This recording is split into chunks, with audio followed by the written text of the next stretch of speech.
Buenos días, esto es Semana.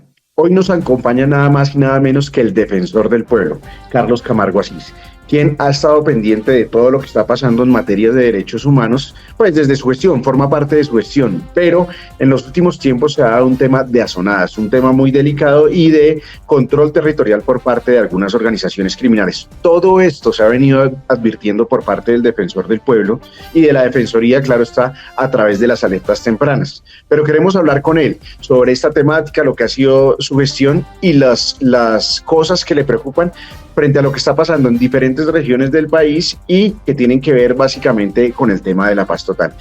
Señor defensor del pueblo, ¿cómo está? ¿Cómo le digo? Bueno, Felipe, un gusto saludarte a ti y a toda la audiencia de Semana. Para mí es muy grato tener la oportunidad de contarle al país y al mundo todas las situaciones de derechos humanos que vienen ocurriendo en los territorios. Doctor, quiero empezar por un tema que pues para nosotros resulta bastante grave y es lo que está pasando en el municipio de Jamundí. Ustedes también han trabajado este tema, incluso están a punto de sacar una alerta temprana sobre este tema y tiene que ver justamente con el manejo, con el control territorial y hasta solicitudes de identificación, de horarios, implementación de horarios, control de movilidad por parte del Frente Jaime Martínez del bloque central Jacobo Arenas. Esto forma parte del Estado Central de las FARC, es decir, las disidencias de las FARC de Iván Mordisco. Cuéntenos qué está pasando en Jamundí. Bueno, es importante ilustrar un poco a la opinión pública en el sentido de contar los antecedentes. Esto no es una situación nueva. Nosotros hemos emitido reiteradas alertas tempranas. En años anteriores emitimos la alerta temprana para el distrito de Cali, donde hicimos un análisis y un monitoreo de las situaciones de derechos humanos en las 20 localidades del distrito, donde damos cuenta de que efectivamente hay influencia, hay injerencia, hay presencia de grupos armados ilegales y de crimen organizado. Para esta ocasión, haciéndole un seguimiento y en virtud de la alerta temprana 05 del 2024, alerta de inminencia, damos cuenta una vez más, óigase bien, una vez más, por la situación que viene generando debido a los riesgos que corre la población del municipio de Jamundí, las inmediaciones, donde encontramos que el municipio de Jamundí está a 1 hora en vehículo del distrito de Cali, de la capital del Valle del Cauca. Y ni qué decir de todo el comportamiento y todas las dinámicas propias del conflicto dentro de la subregión del suroccidente del país. Entonces encontramos cómo hace pocos días habían instalado el frente, la Jaime Martínez de las disidencias de la FARC, habían instalado un retén ilegal en las entradas o en las inmediaciones de Jamundí, así como también otro hecho evidente fue la ubicación o la instalación de pancartas alusivas a esta guerrilla o al Estado Mayor Central de las disidencias de la FARC, donde el ejército se tomó el trabajo de desmontar las pancartas, haciéndole elogios y haciéndole apología a esta guerrilla o a esta disidencia de la FARC. Entonces, son suficientes los hechos, pero tan solo quiero detenerme en estos dos hechos que comprueban efectivamente la apremiante necesidad de que los entes gubernamentales, que los organismos de seguridad del Estado implementen todas las acciones necesarias, las acciones excepcionales, las acciones prioritarias a las que haya lugar para proteger a los ciudadanos del frente de la Jaime Martínez. No sin antes también contextualizar a los ciudadanos de que en todo el suroccidente del país, lo que tiene que ver con los departamentos del Valle del Cauca, Chocó, el departamento de Nariño, ahí se encuentran todos los frentes y los bloques de estas disidencias de la FARC. Encontramos la Jaime Martínez, la Dagoberto Ramos, la Oliver Sinesterra, también encontramos la Franco Benavides, la Adán Izquierdo, de manera de que para que la ciudadanía sepa cuáles son los grupos armados ilegales y sus distintas modalidades, pero al final del ejercicio son grupos armados ilegales que atentan contra los derechos humanos de la población. Doctor Camargo, usted decía una vez más, ¿qué es lo que pasa en Jamundí? En medio de la respuesta usted decía, estamos haciendo la advertencia una vez más. ¿Qué es lo que pasa en esa región? Está cooptada por estos grupos el narcotráfico, uno sabe que estos son corredores, está cerca de, usted estaba contando, del sur del país, por el lado del Pacífico, que es una zona bastante compleja, muy, muy compleja. Quería preguntarle eso, ¿qué es lo que está pasando claramente? Usted nos cita 2 episodios, pero cuéntenos cuál es la problemática tan profunda que tienen en esa zona. Mire, cuando digo una vez más es porque nosotros desde la Defensoría y en esta administración lo hemos advertido en reiteradas ocasiones. Le citaba el caso particular de la alerta temprana que emitimos para las 20 localidades de Cali, donde damos cuenta de que efectivamente hay presencia, injerencia y el accionar de los grupos armados ilegales a través de diferentes actividades. Desarrollan sus servicios criminales, por ejemplo, el narcotráfico, el microtráfico, también el temas relacionados con minería ilegal, temas relacionados con reclutamiento forzado de niños, niñas, adolescentes para que estos engrosen las filas de los grupos armados irregulares.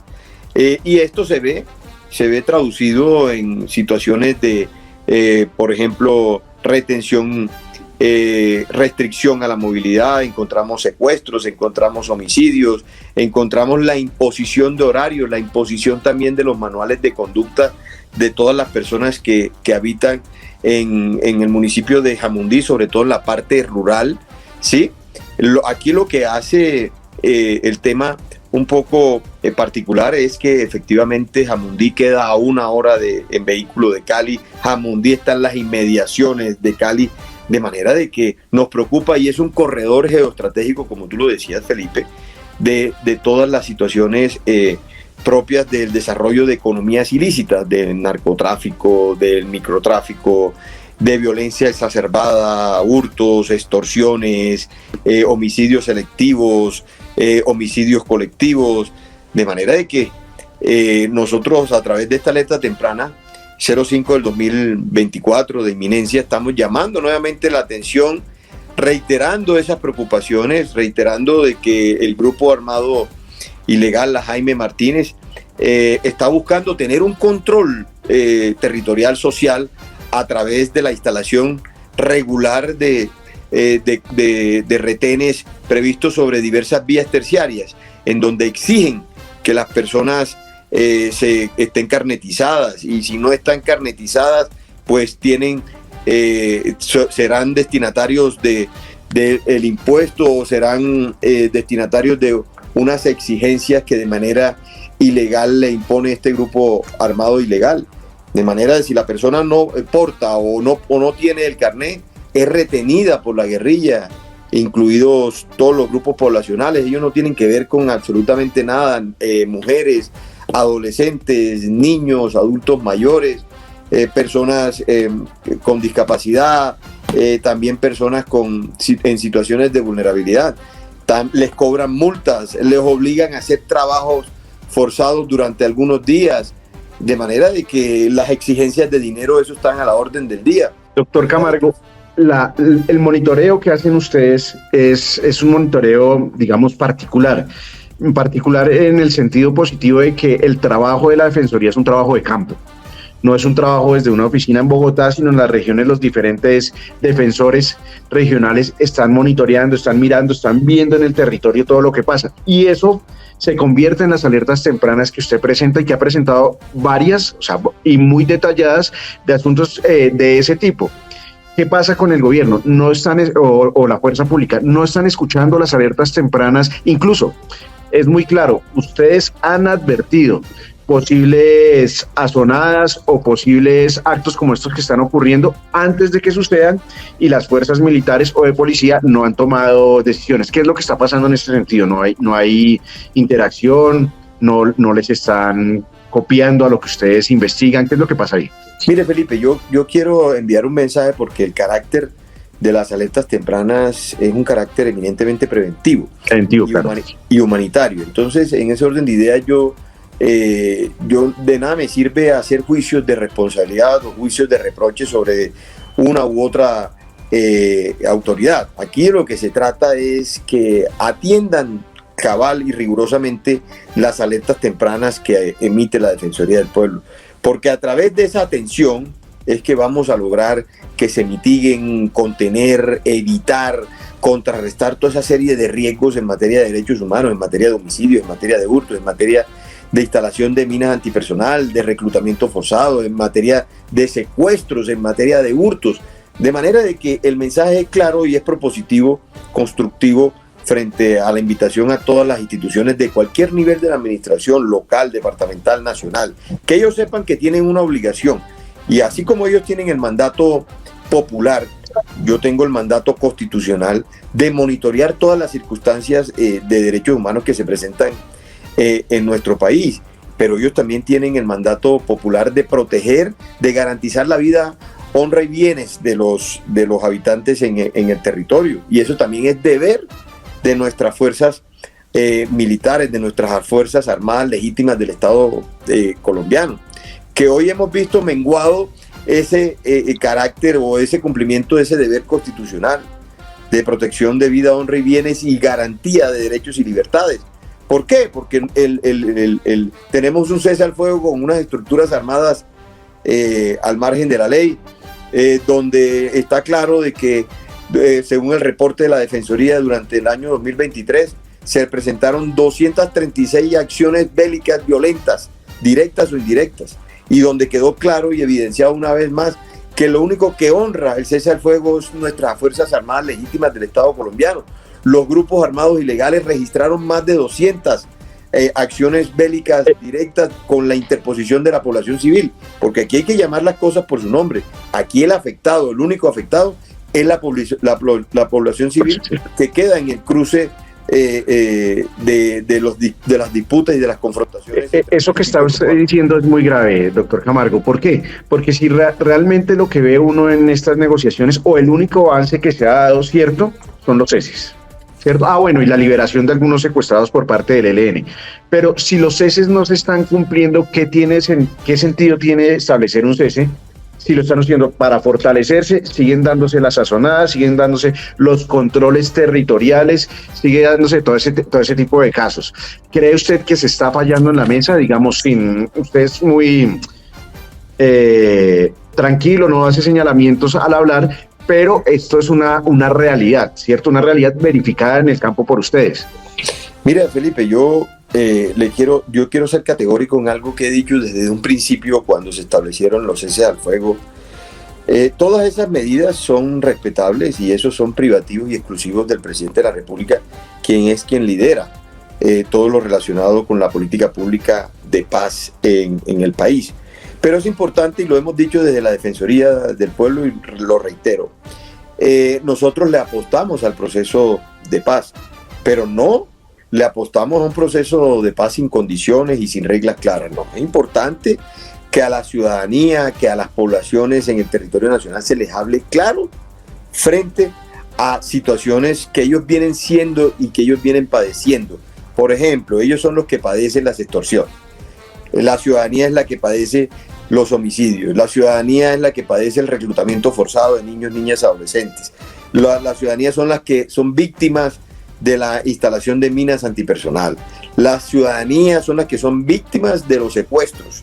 De manera de que aquí lo que le estamos diciendo, tanto al gobierno como a la mesa de negociación o a las delegaciones de la guerrilla, es a que le hablen claro al país qué va a pasar con el secuestro. No solamente qué va a pasar con los secuestrados, que ellos están con la obligación de que regresen rápidamente a sus hogares, sino qué va a pasar con el secuestro. No pueden seguir cometiendo esa clase de prácticas si están, y máxime cuando están en un cese al fuego bilateral, que uno entendería como defensor.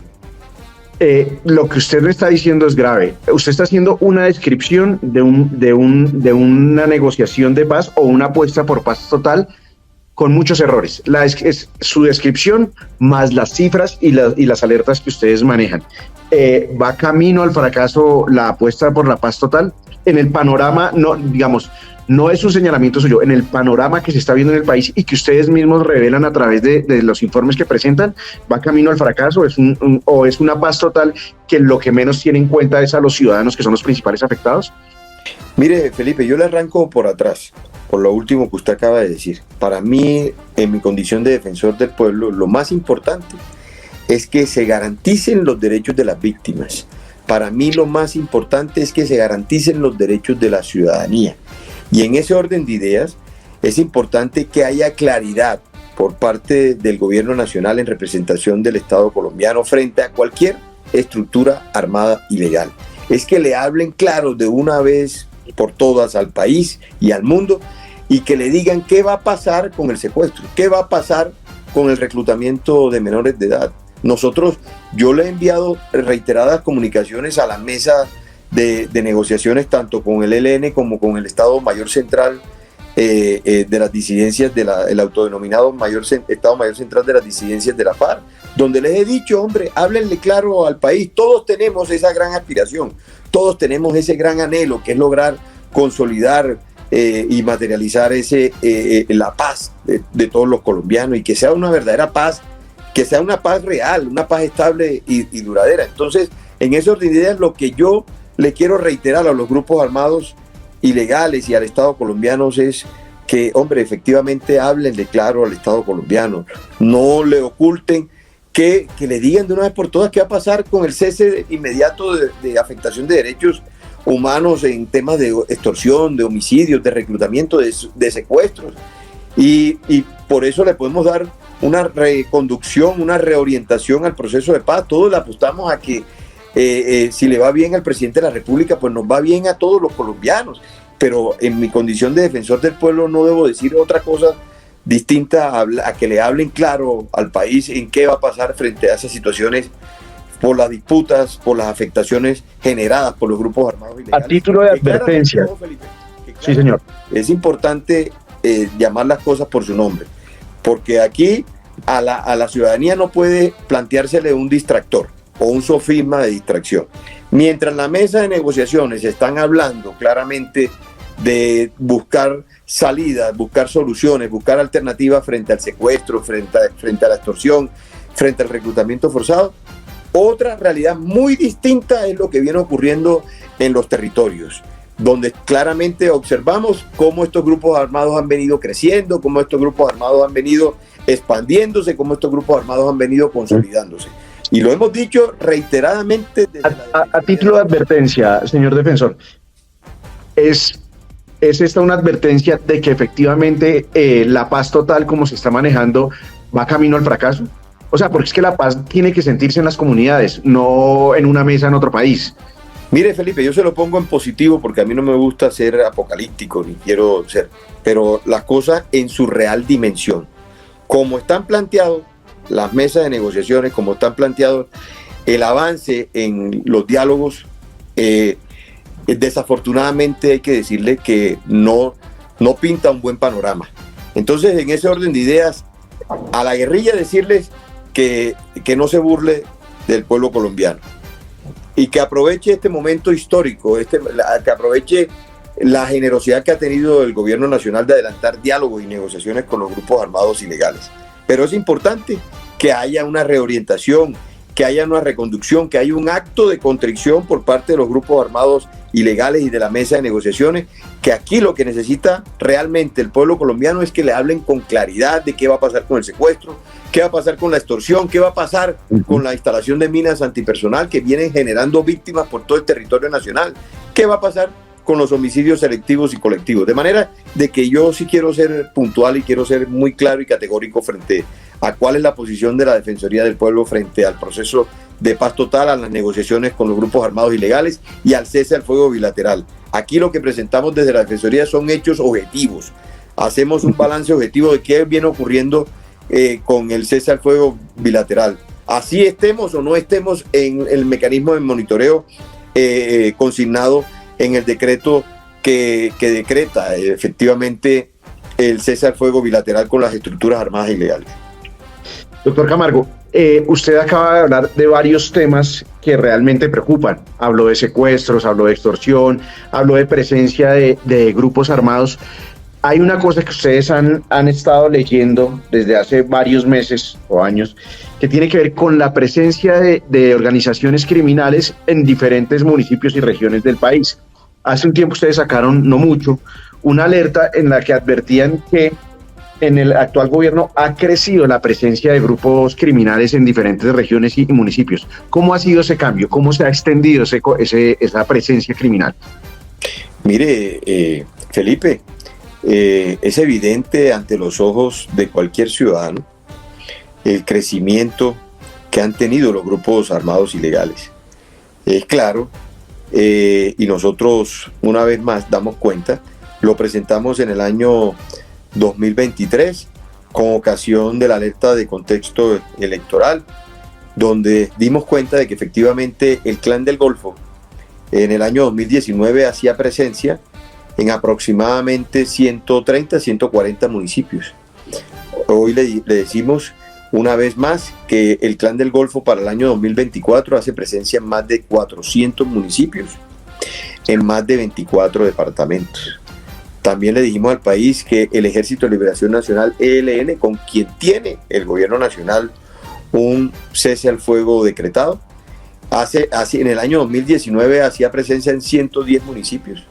Hoy le podemos decir al país y al mundo que hacen presencia en más de 280 municipios, en más de 19 departamentos. Lo propio las disidencias de Iván Mordisco, donde efectivamente hacen presencia en más de 19 departamentos. La segunda Marquetalia hacen presencia en más de 15 departamentos.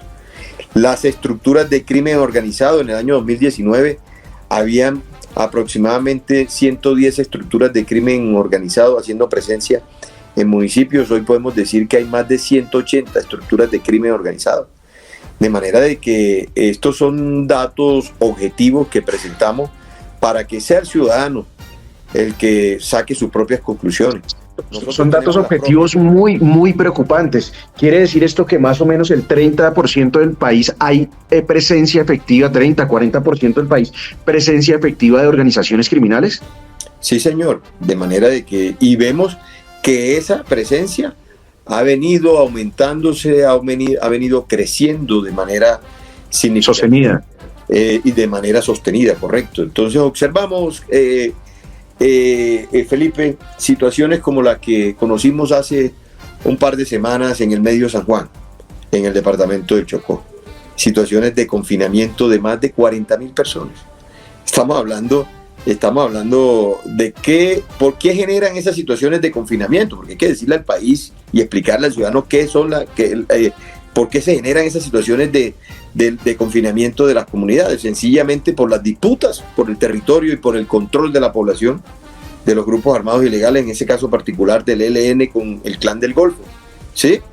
Vemos lo que viene ocurriendo en el departamento de Arauca, vemos lo que está ocurriendo en el departamento del Cauca, vemos lo que está ocurriendo en la subregión del Catatumbo, vemos lo que está ocurriendo en el nordeste antioqueño, vemos lo que está ocurriendo en el Bajo Cauca antioqueño, vemos lo que está ocurriendo en distintas regiones y subregiones del país, donde desafortunadamente la población civil viene padeciendo el accionar, la presencia, la interposición de los grupos armados ilegales, de manera de que son preocupaciones que siempre nos asisten y que no vamos a dejar de hacer. Doctor Camargo, usted ha manejado varias preocupaciones y vea que hay unas que tienen nombre diferente pero resultan parecidas porque demuestran un completo control territorial. Usted me dice confinamientos, azonadas, paros armados. Todo eso lo que refleja es el poder criminal de organizaciones en determinadas zonas. No se están tomando medidas, digamos, para evitar que haya esa vulneración que finalmente termina traduciéndose en vulneración de los derechos de las personas que habitan en estas regiones. ¿No se están tomando las medidas o se toman de forma tardía sin tener en cuenta, digamos, alertas como las que presentan ustedes para evitar que se den nuevamente esos confinamientos, esas azonadas y esos paros armados? Necesitamos que con mayor vehemencia y contundencia el Estado haga presencia en los territorios. Y cuando hablo de Estado, no solamente es el componente social y de inversión social, sino también el componente de apoyo, de cercanía entre las fuerzas militares, entre las fuerzas armadas y el ciudadano. El ciudadano necesita sentirse rodeado, sentirse respaldado por las fuerzas legítimas de su Estado frente a una ausencia clara del Estado en los distintos territorios.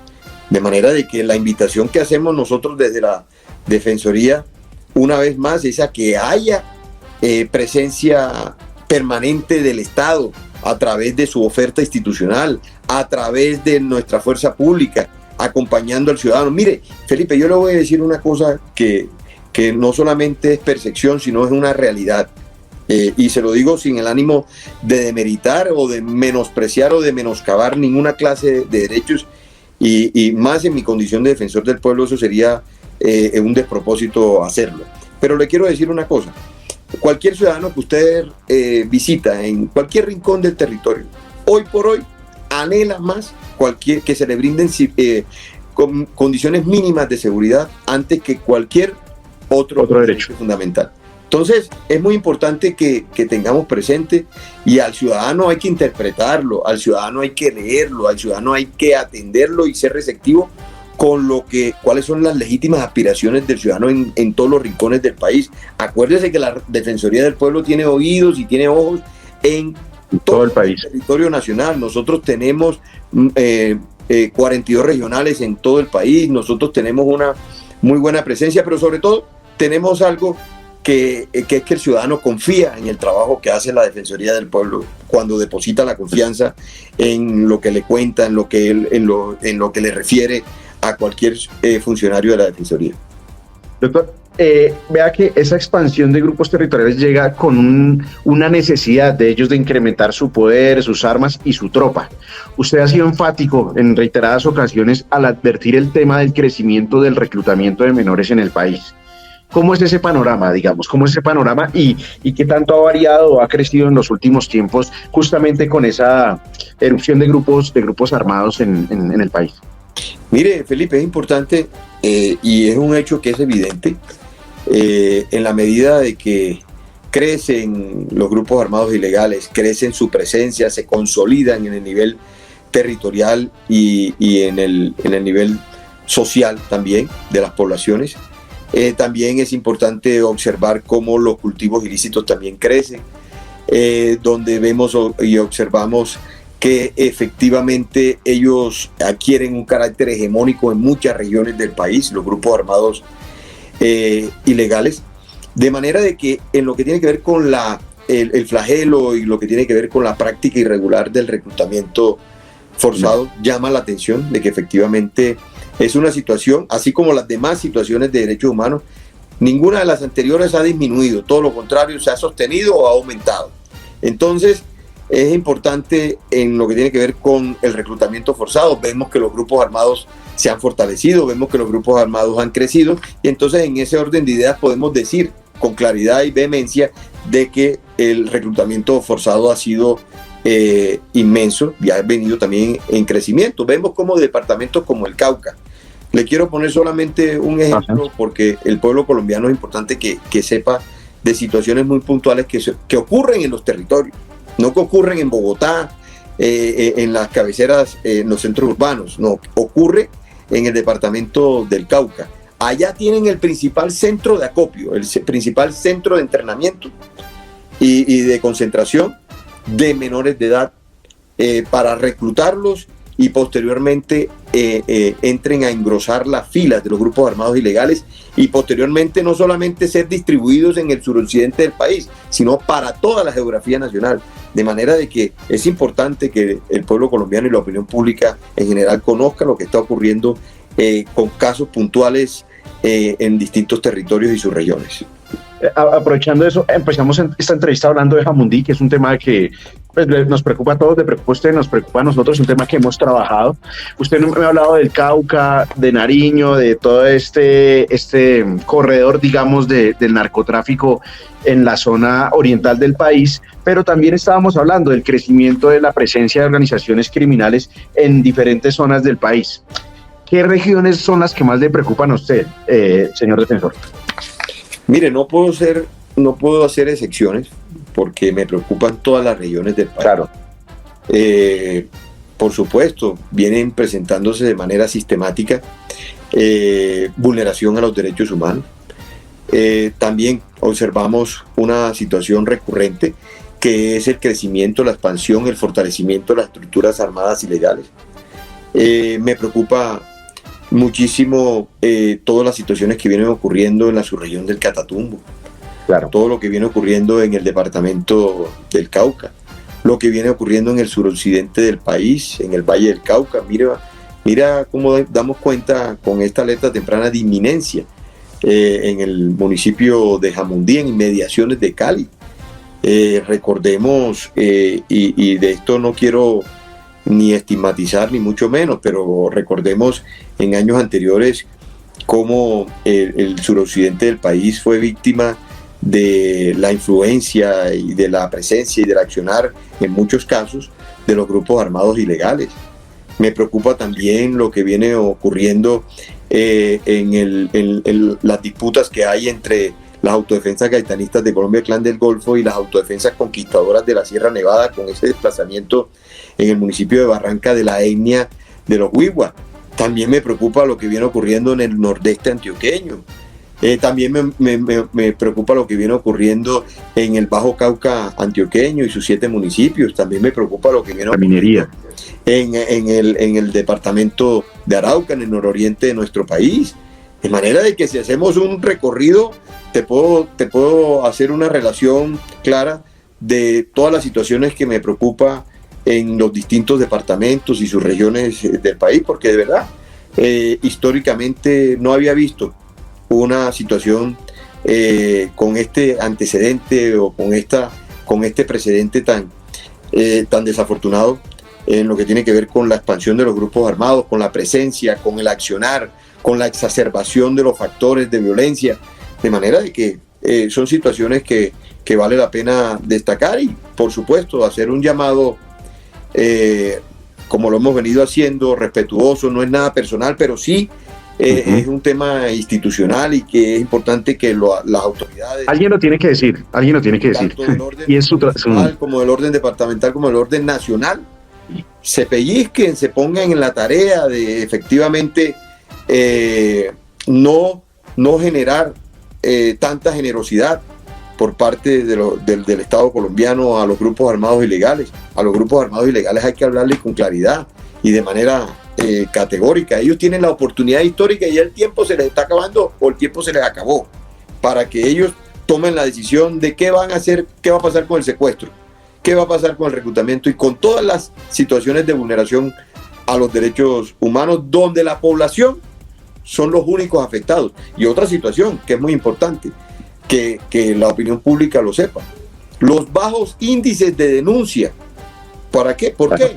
Por razones naturales y obvias, porque miedo. La población tiene zozobra, tiene miedo y por supuesto teme a represalias por parte de los grupos armados ilegales y de crimen organizado. Doctor Camargo, usted acaba de decir que se pellizquen. Es un llamado que hace usted y forma parte, como decía ahorita, de sus funciones constitucionales.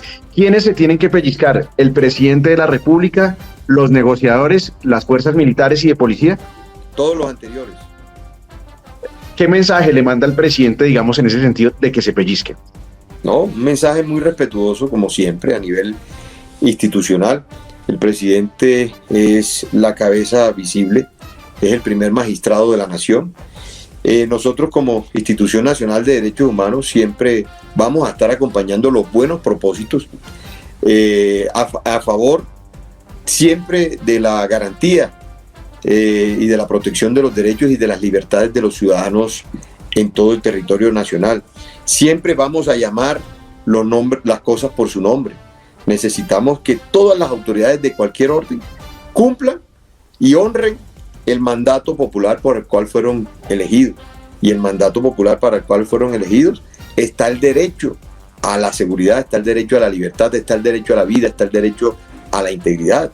De manera de que es muy importante brindarles todas las garantías a los ciudadanos en cualquier rincón del territorio nacional, en cualquier rincón del territorio nacional. Y nuestras fuerzas militares tienen el deber constitucional, conforme al artículo 2 de la Constitución Política. Tienen el deber constitucional de la vida, honra y bienes de todos los ciudadanos. No es que hay ciudadanos de distintos estratos a ciudadanos de allá del común, el que está en Algeciras, en la región, en la parte rural, el que está en La Plata, el que está también en Cumaribo, el que está también en Puerto Gaitán, el ciudadano todos los ciudadanos, el que está también en Tarazá, en el Bajo Cauca antioqueño, el ciudadano que está también en Argelia, en el departamento del Cauca, todos somos ciudadanos y somos iguales ante la ley. Perfecto. Hay un tema que no quiero, pues digamos, dejar pasar en esta entrevista, que usted también sobre el cual usted ha manifestado mucha preocupación en reiteradas ocasiones: migrantes, que se mezcla con minería ilegal, con narcotráfico, y bueno, y justamente el tema de los migrantes, las organizaciones criminales como que han diversificado. ¿Cómo ve usted ese tema de la migración en Colombia? Mire, nosotros hemos dicho, porque nosotros como institución de derechos humanos le apostamos a que haya un derecho humano a migrar en forma ordenada, en forma regular, en forma legal y sobre todo en condiciones de dignidad humana. Vemos cómo el año inmediatamente anterior pasaron por la selva del Darién más de 540.000 migrantes de distintas nacionalidades. Hoy por hoy podemos decir, y en el día de ayer pudimos evidenciar lo que viene ocurriendo desde el fin de semana pasado, donde hay un represamiento de población migrante diariamente de aproximadamente entre 1.000 y 1.200 personas migrantes de distintas nacionalidades. ¿Por qué? Porque hubo cese de actividades de transporte marítimo. Es decir, las empresas o las personas que prestan este servicio suspendieron las actividades porque se sintieron que han sido asaltados en sus derechos. Hubo unas diligencias por parte de las autoridades judiciales donde hubo unas órdenes de captura y la manera de cómo ellos se vienen expresando es suspendiendo las actividades. Yo la invitación que les he dicho y les he hecho en mi condición de defensor del pueblo y presidente de la Federación Iberoamericana de la Ombudsperson, también a mis pares defensores de distintas nacionalidades, es que la problemática o la preocupación de la migración no es una situación privativa o exclusiva de Colombia ni de Panamá, es un tema extracontinental, es un tema transcontinental, es un tema que abordó los distintos hemisferios. Entonces, bajo esa óptica hay que abordar también el problema para buscar soluciones y planteamientos que nos permitan. Nosotros somos un país en tránsito. En muchos casos somos un país de acogida de población migrante, como lo estamos viendo en el Urabá Darién, donde vemos allá que se refugian personas o población de más de 90 nacionalidades, donde nosotros tratamos de brindarle los mínimos constitucionales en términos de derechos, el derecho a la salud, el derecho a la educación, pero ya estas circunstancias se nos salen de las manos, habida cuenta de que, por supuesto, por el represamiento, habida cuenta por ese colapso que han hecho los diferentes servicios, tanto el servicio de salud como el servicio de educación, como el servicio de recolección de los residuos sólidos, así como también lo que tiene que ver con el abastecimiento de la garantía de la seguridad alimentaria en esa región, también son insuficientes frente a una situación de represamiento frente al cese de actividades del transporte marítimo. Entonces el llamado que hacemos nosotros es no solamente al Ministerio de Relaciones Exteriores, no solamente a Migración Colombia, no solamente al gobierno nacional, sino también a los demás estados, para que busquemos soluciones comunes y conformes a los contextos territoriales de cada país, que nos ayude a avanzar en brindar un derecho humano a migrar de manera ordenada, de manera regular, de manera segura y en condiciones de dignidad humana. Entonces, eso es muy importante, visibilizar y contextualizar cómo está la problemática, cómo está esa preocupación de las dinámicas migratorias en el Urabá y en las distintas rutas donde hemos evidenciado que hay distintas poblaciones en movilidad humana que se vienen movilizando en distintas rutas en nuestro país. Doctor Camargo, hemos abordado migrantes, desplazamiento, reclutamiento de menores y digamos la conclusión a la que yo llego es que en todos esos ítems estamos mal. Y está creciendo, digamos, crece el desplazamiento, crece la presencia, el tema de los migrantes no tiene solución. Cuando las cosas salen mal es porque algo se está haciendo mal. ¿Qué es lo que está pasando?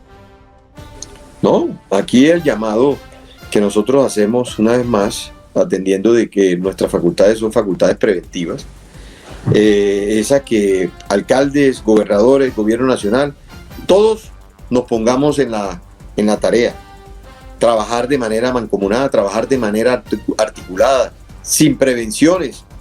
Tenemos que adoptar medidas preventivas para abordar las problemáticas de desplazamiento, las problemáticas de homicidio, las problemáticas de reclutamiento forzado.